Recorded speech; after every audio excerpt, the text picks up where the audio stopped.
देखिए विद्यार्थियों, आज अपन चर्चा कर रहे हैं कांग्रेस का संगठन बहिष् के कार्यों की। इसमें हमने सीनेट को देखा, प्रतिनिधि सभा को देखा, कांग्रेस की शक्तियां देखी, दोनों सदनों की अलग अलग शक्तियां देखी। अब इसी के अंतर्गत हमने एक पांचवा जो लेसन बनाया है, लेक्चर जो डिसाइड किया है, वो अपन समझने का प्रयास करेंगे कि कांग्रेस यानी कि अमेरिका की संसद या अमेरिका की व्यवस्थापिका में विधि निर्माण की प्रक्रिया क्या है, कैसे कानून कैसे बनता है, इसके ऊपर थोड़ा सा अपन बहुत ही सरसरी तौर से नजर डालने की कोशिश करेंगे, ताकि हम अमेरिका की विधि निर्माण की प्रक्रिया या अमेरिका की कांग्रेस, अमेरिकी व्यवस्थापिका में, अमेरिकी लेजिस्लेचर में जो विधि निर्माण जो बनता है, जो कानून जो बनता है, उसकी क्या प्रक्रिया है, कौन कौन से नियम उपनियम फॉलो किए जाते हैं, इनके ऊपर हल्का सा दृष्टिपात करने का अपन प्रयास करते हैं। कांग्रेस में विधि निर्माण की प्रक्रिया, अपने लेसन का आज के अभी के लेक्चर का टाइटल हमने ये रखा है, विधि निर्माण कांग्रेस का मूलभूत कार्य है तथा अमेरिका में विधि निर्माण प्रक्रिया ब्रिटेन में विधि निर्माण प्रक्रिया की प्रक्रिया से मूलभूत रूप से भिन्न है, क्योंकि यहां ब्रिटेन के समान मंत्रीगण विधि निर्माण को संरक्षण प्रदान नहीं करते। स्वयं सीनेट तथा प्रतिनिधि सभा के सदस्यों द्वारा विधेयक सदन में प्रस्तुत किए जाते हैं। संक्षेप में ब्रिटेन में विधि निर्माण की प्रमुख स्थितियां निम्नलिखित है। प्रस्तावना अथवा प्रथम वाचन, कांग्रेस का कोई भी सदस्य किसी विधेयक को प्रस्तुत कर सकता है। वित्तीय विधेयक प्रतिनिधि सभा में ही प्रस्तुत किए जा सकते हैं। जो सदस्य विधेयक प्रस्तुत करना चाहता है वह उसकी प्रति अपने हस्ताक्षर के साथ सदन के सचिव की डेस्क पर रखे बॉक्स में डाल देता है। बाद में उस प्रस्तावित विधेयक की प्रति सदन में वितरित कर दी जाती है। इस प्रकार प्रत्येक अधिवेशन में प्रस्तुत होने वाले विधेयकों की संख्या हजारों में होती है। प्राय कांग्रेस के सदस्य अपने मतदाताओं को प्रसन्न करने के लिए भी विधेयक प्रस्तुत करते हैं। यह पाया गया है कि निर्वाचन टैक्स बढ़ाने वाले विधेयक प्रस्तुत नहीं किए जाते हैं, अपितु सामाजिक सुरक्षा प्रदान करने वाले विधेयक प्रस्तुत किए जाते हैं। यह होगी पहला स्टेप, प्रथम प्रस्तावना अथवा प्रथम वाचन। दूसरा स्टेप है इसका समिति अवस्था। सदन में प्रस्तुत किए जाने वाले विधेयक तुरंत संबंधित समिति को भेज दिया जाता है। उल्लेखनीय है कि कांग्रेस में समितियां विषयवार होती है, अतः विधेयक किस समिति को भेजा जाए इस पर विवाद नहीं होता, तथा यदि ऐसा कोई विवाद होता है तो उसे अध्यक्ष के द्वारा सुलझा लिया जाता है। समिति अवस्था विधेयक के लिए सर्वाधिक महत्वपूर्ण अवस्था होती है, क्योंकि अधिकांश विधेयक यहीं पर समाप्त हो जाते हैं। संबंधित समिति विधेयक की उपयोगिता पर विचार करती है। यदि समिति विधेयक को उपयोगी महसूस करती है तो उस पर रिपोर्ट तैयार करने के लिए जांच कर सकती है। समितियों द्वारा प्राप्त विधेयकों के 50 से 75% विधेयक इस अवस्था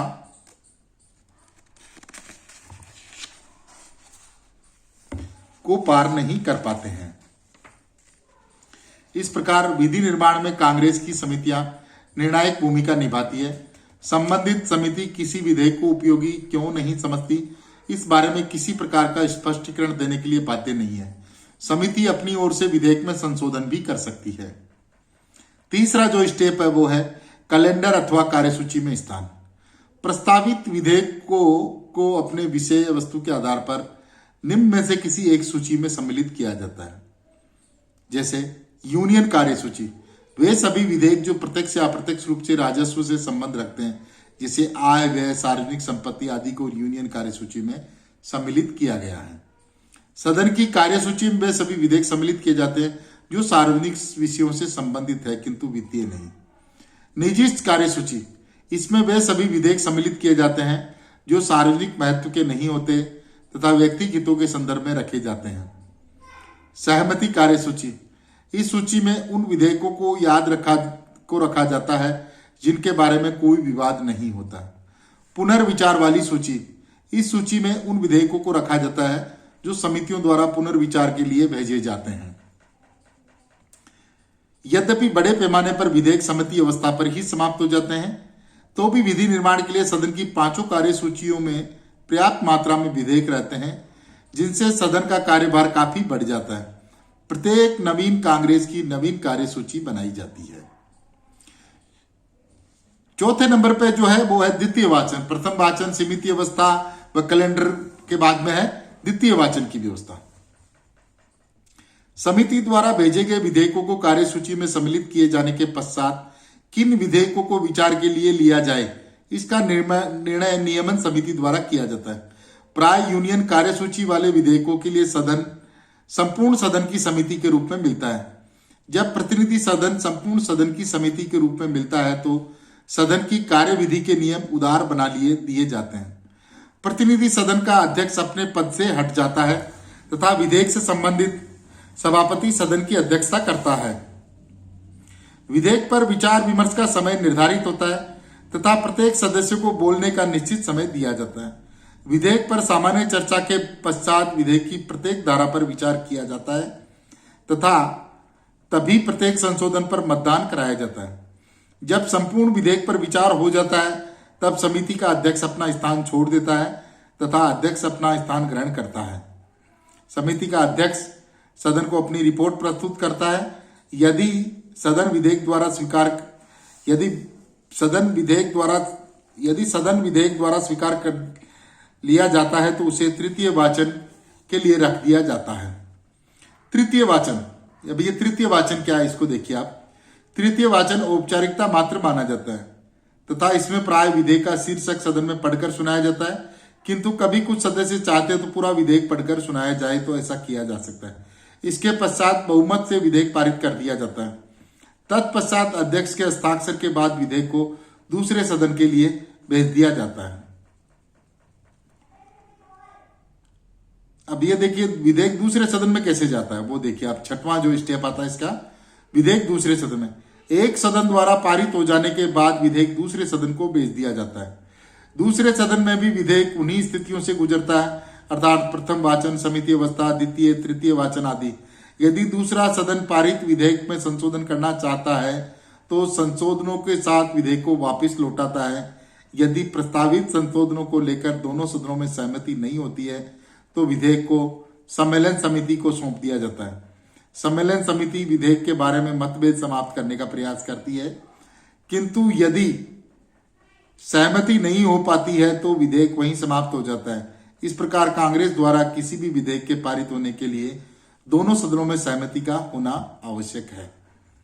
अभी देखिए विधेयक का जो लास्ट स्टेप आता है वो है राष्ट्रपति की स्वीकृति।